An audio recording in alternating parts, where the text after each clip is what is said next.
Hey yo guys, I'm back here to give you my thoughts and reviews of both WWE's Judgment Day pay-per-view that took place last night from Chicago, as well as the MFC 21 show, which took place on Friday night from Edmonton, Alberta, Canada, which, its big attraction to, I guess the big attraction of the show was the heavyweight bout between Bobby Lashley and Mike Cook. And I gotta say, I like the MFC promotion.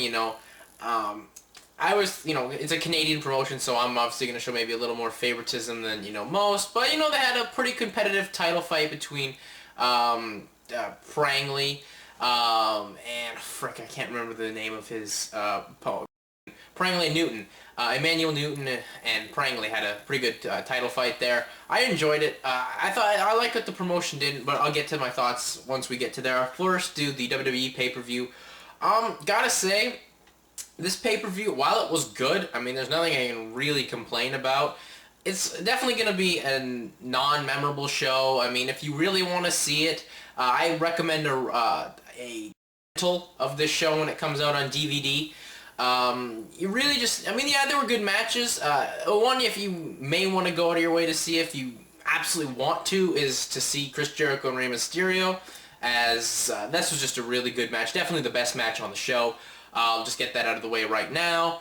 But yeah, there were a lot of good matches. Just lots of good matches. It's definitely not going to be a memorable pay-per-view.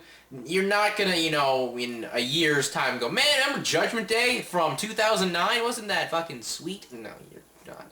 You're not gonna remember the show at all. But anyways, let's actually just run it down here. We started things off with Punk versus Umaga. I gotta say, when this match was announced, I was all, yes, let's have this, because one, I'm a big CM Punk fan. Two, I may even be a bigger Umaga fan, because to me, Umaga is the most underrated guy in professional wrestling. This man gets, not a lot of love for the great programs he's had, in his, WWE tenure there. I definitely love his program there with Cena. I thought that was some incredible in-ring work. That guy has some incredible chemistry with Cena. He has also great chemistry with Jeff Hardy. And, his Triple H stuff wasn't that bad. It's just, we all knew the end result that was going to come out of that. But anyways, this match, I wasn't a fan of the booking of it. I understand we're trying to get Umaga over as a monster, but why not have, maybe some more squash matches leading up to the match? Yeah, it's not maybe the best way to build to it, and you could have had, Umaga squash matches, and then at the end of SmackDown, frickin' him do the super kicks and spikes to Punk, or what have you. I thought Punk got a little less, and Umaga maybe got too much in the match, but still it was a fine match. Just because, look, it's Punk in his hometown, which I understand, this company doesn't feel all that greatly unless you're a super duper star to give you a win in your hometown. But the thing I didn't like is, dude, Punk is God, someone that this company has tried to put down, ever since he entered, as soon as he came to this roster in, late 2006, this company should be trying to put him down. Oh, he's got issues, not big issues, maybe just problems with attitude problems towards a match he had, and then just try to make all this big deal and everything. People like Triple H try to put him down saying he can't work. He's indie level, and they just don't want to do it. Then they put him in ridiculous programs, make him lose in ridiculous situations, but the man still is loved, and I think this shocks them that he's that people care about him that much, so they try to hurt him. And plus, this is in Chicago, and they even said on the pay-per-view, I think it was either Grisham or Ross that said this guy was he was a big part of the Thanksgiving Day parade. Come on, WWE, let's look at that. And you have a star that you didn't really have to put 100% effort in, and the man's a star. So, yeah, but anyways, this match was too much. Come on, I was just for, maybe let's give Punk the win in his hometown. Just because it's Punk, a guy who, goes out there every night and tries to work hard. So, and for what I just said, for all that stuff. So, that's what I thought there. Umaga got the win. I did like the finishing sequences, and I thought that was basically You know, a lot of the matches on these shows, I mean, when the heels were getting the heat, it wasn't the most entertaining stuff where the crowd really didn't seem to care that much. But the finishing sequence is definitely same. I love the finishing sequence here. The story of the match obviously was Punk trying to get the GTS on Umaga, but he couldn't, and then that led to the finishing sequence there where Punk tried it, missed, Umaga super kicked, running hip attack, and then the Samoan spike. Umaga gets the victory. But yeah, I'm really happy to see Umaga back because, like I said, I really like the man's work. Very underrated. And, you know, for a big guy to be that agile, and plus, I just think Samoans as wrestlers are awesome. And, you know, you have to give Umaga a whole bunch of credit for pulling off this gimmick in the new millennium. I mean, this gimmick on paper seems just retarded, but the man plays it off very well. You know, he believes, because, you know, a lot of people believe that's a culture, so I guess he has to bring that forward. So that's just a proof that a shitty gimmick can work if you have a great person playing it. Hell, look at Undertaker. Anyways, then we went to the next match, which was for the ECW Championship. It was Christian versus Jack Swagger. I definitely didn't think this was the best match the two had put on, but, you know, it wasn't bad or anything. It just, you know, compared to, you know, their three big matches on one on television and the other pay-per-view, you know, this is definitely the weakest. I like this match. I liked it, but it still wasn't, like, you know, the best match they had. Really, I thought the finish was interesting, where, you know, you had, you know, Christian pulled the straps down off Swagger's singlet after Swagger tried to hook the tights, which I think is a little interesting thing that they have going in their little program there. You know, they're trying to keep, you know, Christian gets to stay on a tweener level, even though he's a mega baby face. You know, he gets to do those things and people won't care, so Swagger, I guess, must get that type of heat now. I mean, I like Swagger too, so, but yeah, anyways, the finish was Christian pulled down the straps and then, you know, rolled up Swagger and hooked the straps that were now obviously hanging down loosely to get the victory. Still a good match. With Swagger, you know, Swagger was working over more so the ribs after he, like, picked up Christian had Christian in like a fireman's carry, and he just tossed him in the ring post. So I thought, you know, that was impressive feat there from Swagger. So, but, you know, it looks like this program could potentially come to an end soon, unless you want to give Swagger a title change right away, which, you know, I'm definitely thinking they could do, but I think Christian needs to keep it for another month or month and a half. So that's my thoughts there. Then we went to the next match. This was Shelton Benjamin versus John Morrison. One thing I must say, Shelton Benjamin, we all know the man's got push and start and stop pushes, I should say. Get rid of Charlie Haas. Charlie Haas does nothing. I mean, let Charlie go out on his own. I mean, one of the plans for the WWE was to have Charlie Haas and Knox as a tag team. Look, it doesn't do Shelton any favors, and it really doesn't do Charlie any favors being brought back to a tag team that, yeah, they were once great, but look, when they were brought back in 07, nothing happened, so nothing's going to happen once again. And look, they're trying to push Shelton more so as a singles guy right now. So, Charlie, you need to go in your tag team there with Knox or as a singles. They need to get him going there sooner rather than later. But yeah, the match was good. Shelton's heat work was not impressive. That's one of my flaws with Shelton. I mean, when he gets the heat, it's just not the greatest thing going. I will say, though, Shelton is a tremendous athlete, because when this match has a very athletic match, and they did a lot of athletic type spots in this one. When Morrison did that springboard 450, thank the Lord for Shelton Benjamin. Let me just say now, because if Shelton did not realize what had just happened in the air and, you know, reacted so quickly, Morrison's face would have splattered right on the mat out there. It looked like, you know, they wanted to do some cool spots. You know, they planned this one out, but that and one other spot, which was Morrison doing like a springboard and Shelton like catching him and powerbombing Morrison in the corner, that just came off bad. But still, I mean, you know, they tried some athletic stuff. The match worked, and once again, the finishing sequence was nice. And Morrison gets the win, which is, you know, the right thing to do, is you're trying to get Morrison over as a real top babyface. And actually, you could tell they're actually really relating to him. But then again, this is Chicago, and Chicago, like Toronto, like New York, they really like a wrestler just depending on his work rate, more so than if he's trying to be pushed down our throats or anything like that. If you can't go, they will boo you even if you're a face, tweener, or heel. Morrison, now babyface, they cheered him, but I think maybe more so because of his great work, his great athleticism, and his great work rate skills. So that's my thoughts there. Then we went out there and had a segment with The Miz to talk, and, I'm not a fan of these segments. This one worked, I will say that right now. I like this segment. It dragged on a bit too long.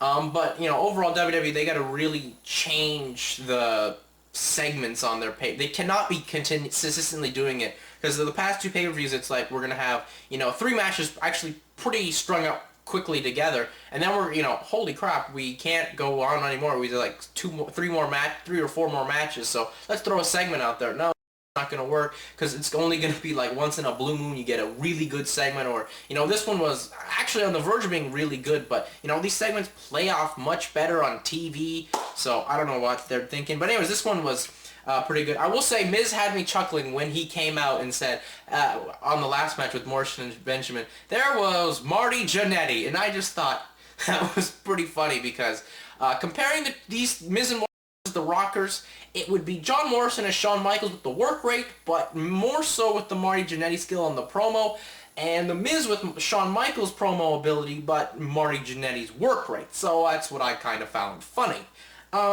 He also made some, cracks at the crowd for chanting "what" at him.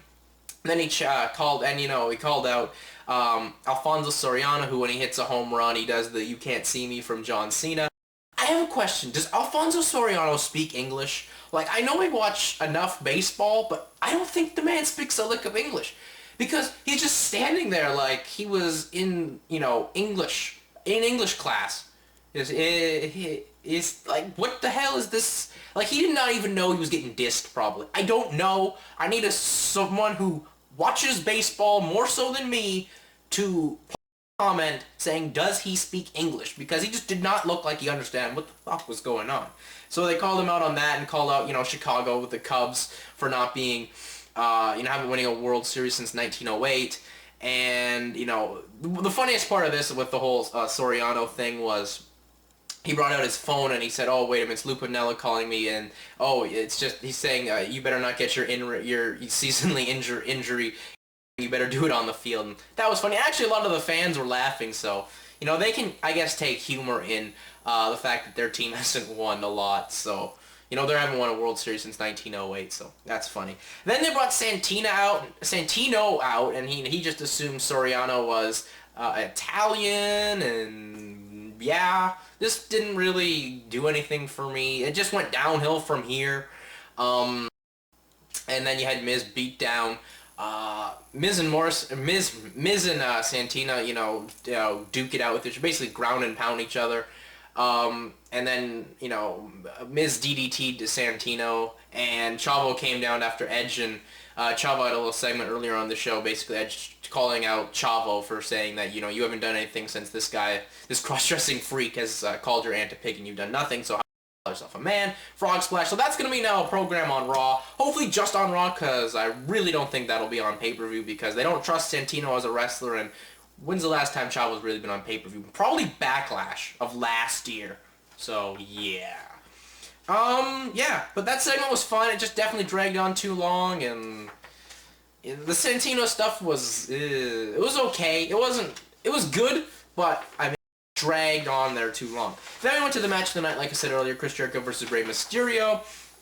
The whole story of this match was, Jericho saying we will not see a 619, and, to his credit, we had Jericho get out of like 4 619s, and eventually we got one to finish the match, but, I like this match a lot. The fans are cheering Jericho more so than Rey, but like I said earlier, Chicago, they know Jericho's great work rate. To me, one of the coolest things in this match was they did a freaking lucha spot. Like, we all know Rey did lucha in the past, but a lot of people don't know about Chris Jericho's lucha libre path. And I thought this was awesome.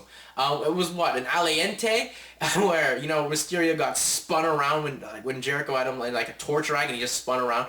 That was awesome. But yeah, Mysterio got the win with the 619, basically through the pose where Jericho, went headfirst in the buckle, and Mysterio went through the rope and near the post, so they hit it. But, that was a good match. For the Intercontinental title was on the line in this one, so obviously with the one part in the match where Jericho was trying to take the mask off, it definitely looks like we're gonna have a title versus mask match down the line. I think it'll be the next show or anything, unless they bring that up prominently on the next couple weeks of SmackDown. I'll be fine with it. So it was another good match. I mean, the show kind of was, the next two matches didn't do anything for me. It was Randy Orton versus Batista for the WWE title. So yeah, this match was okay. The whole story was the fact that Orton tried to get himself DQ'd, or just tried to not, win the match so he could retain the title. So he tried to get himself counted out or DQ'd, mainly more so DQ'd, tried to get him counted out one time. Really not much happened in this match of note, nothing spectacular. Eventually, Orton got, almost ref bumped Mike Chioda, so what did he do? He just slapped him, that called for the DQ. That was kind of a weak ending. But, we had Ric Flair come out, which I find was interesting since we all know Ric Flair did, stuff on Ring of Honor. He's still going to be on the upcoming episodes that they've taped. We all know he still wants to work a match in WWE. He'd been texting John Laurinaitis that for quite some, earlier last week. So, do I think he'll do one? Potentially. I know really doesn't want to, lose the respect of Shawn Michaels for, the last moment. And plus, with Flair's, we're expecting, a wrestler to come back, but Flair had maybe the greatest send-off of anyone in professional wrestling history. So, I don't know if he wants to jeopardize that as well, but, it'll probably be in some street fight or something, a tag street fight with Batista and Flair versus probably just Legacy in a street fight. So, cap street fight since it's Extreme Rules, so that's my thoughts there. And, at least Flair did save the ending. The crowd got to pop for that. And, this faction of Legacy, they just somehow managed to get beat the fuck down by one person every freaking time. Unbelievable. So, that's my thoughts there. Then we went to the next match, and this is a bore of a match. I like John Cena's work, people know that, countless pay-per-view reviews of him and Match of the Night.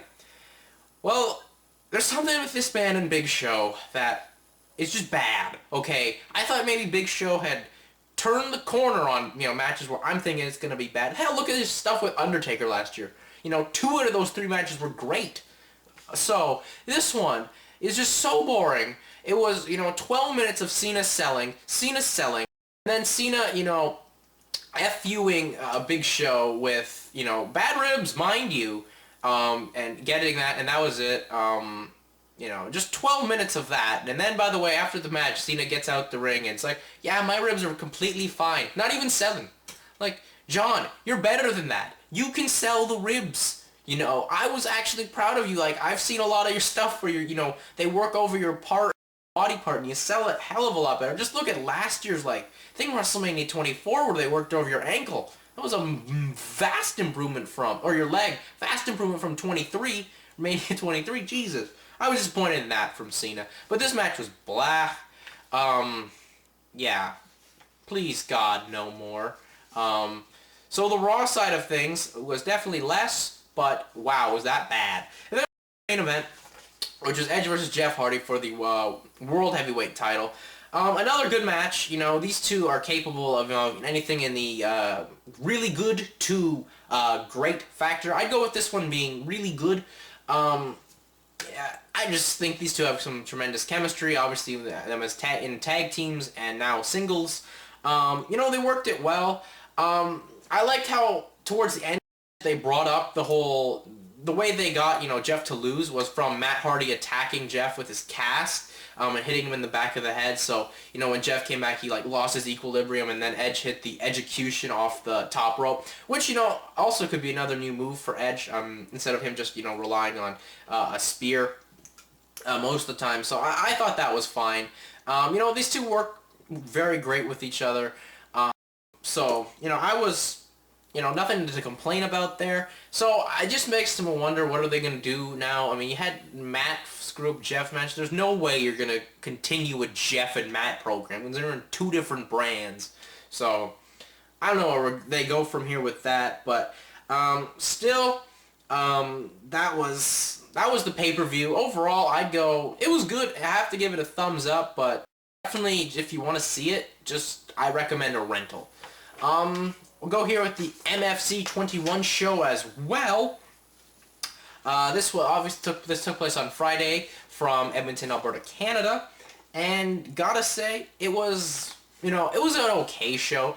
Crowd wasn't into a lot of the fights, and didn't look like there were that many people there. Not sure how big MMA is in the. Well, actually, MMA is pretty big throughout Canada. I shouldn't say that. So if you look at all the people who buy UFC pay-per-views, it's Halifax, Toronto, Calgary, Montreal, so yeah, and this was in Edmonton, so yeah. But anyways, we started things off with light heavyweights. It was Marvin Eastman versus Aron Lofton.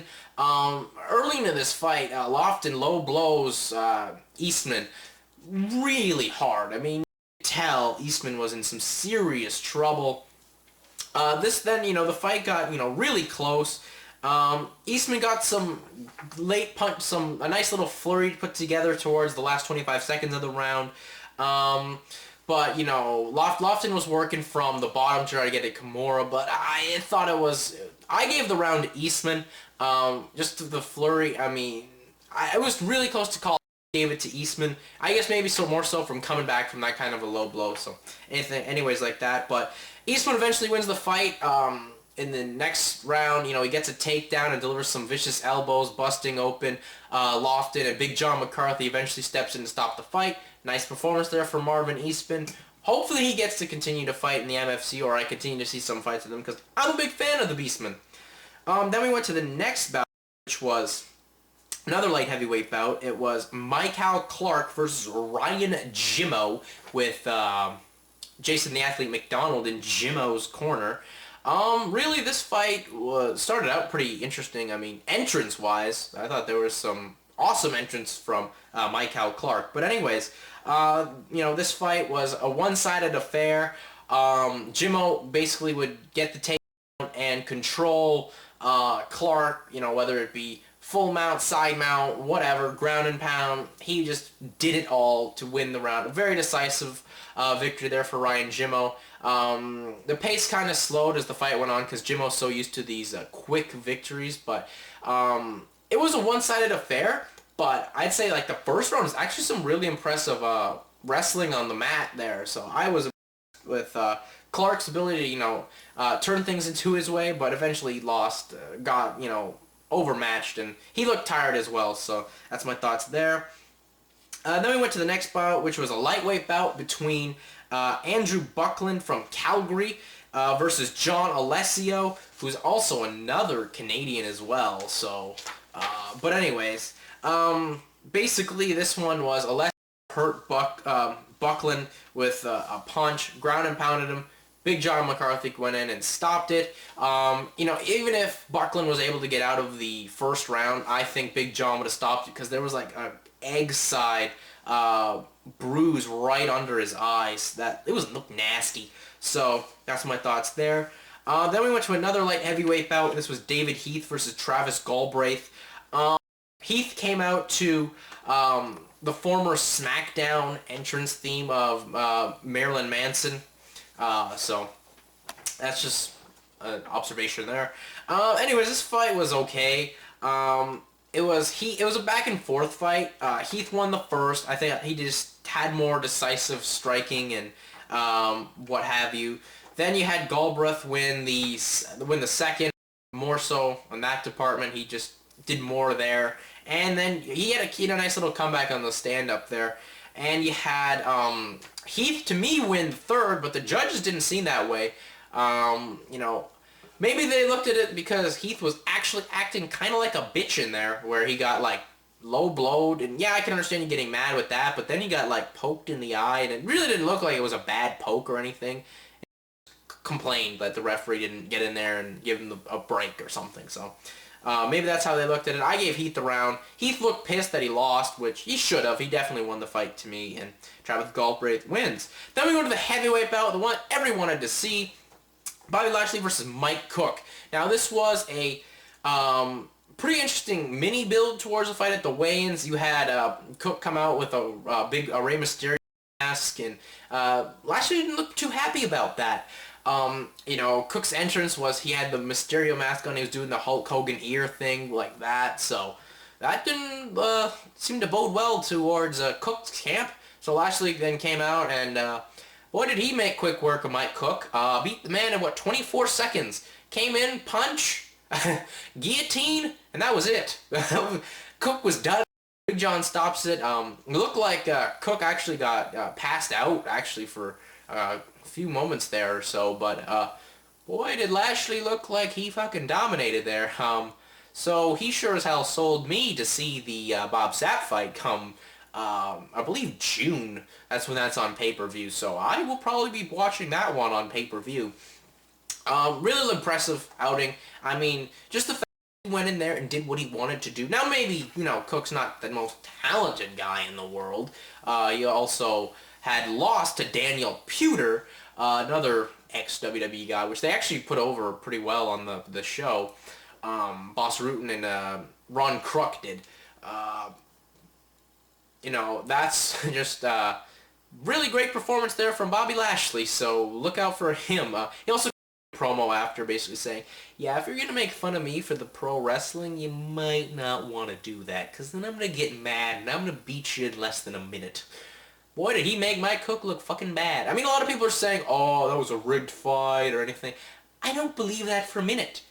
Do you know? No, it was not rigged. The referee was Big John, and those, just because the ref stopped it, you know, and people think rigged fights, the ref has to be on it. This is Big John McCarthy. The man has the most integrity, to me, and is the best referee in the history of mixed martial arts. So no, this was not rigged. This was a man doing what he wanted to do, when he wanted to do it, and he did it. Simple. And then we went to the main event, which was for the MFC Light Heavyweight Championship of the World. Emmanuel Newton defending against Trevor Prangley. A good fourth fight, I have to say that. The first round definitely goes to the champion Newton. He had 3 consecutive takedowns. Now, Prangley may have got up quicker, but still 3 takedowns, and, you know, Prangley didn't do that much. Second round goes to Prangley, as Prangley came in there. He got, you know, a couple more body shots. He just, you know, worked away at the body. So that's where I went with Prangley on that one. He had some nice ground and pound when he had a takedown.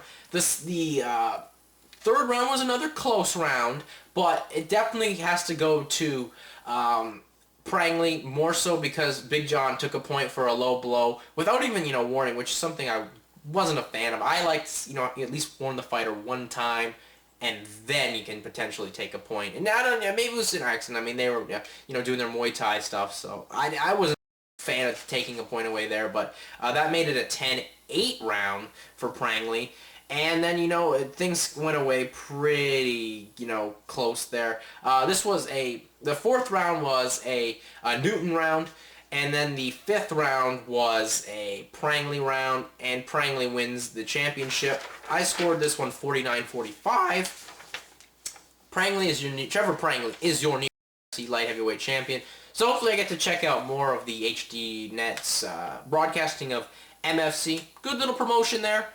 Big fan of what they're bringing to the table, and plus, you know, they got, you know, ex-UFC guys going in there. Some pretty good names and some good talent there, and plus it's a Canadian promotion, so I'll probably definitely want to check it out. So definitely check out that. If you live in Canada, definitely check out some of that Canadian MMA, you know, MFC, Warrior 1, even XMM. I think XMMA right now is the best going to date.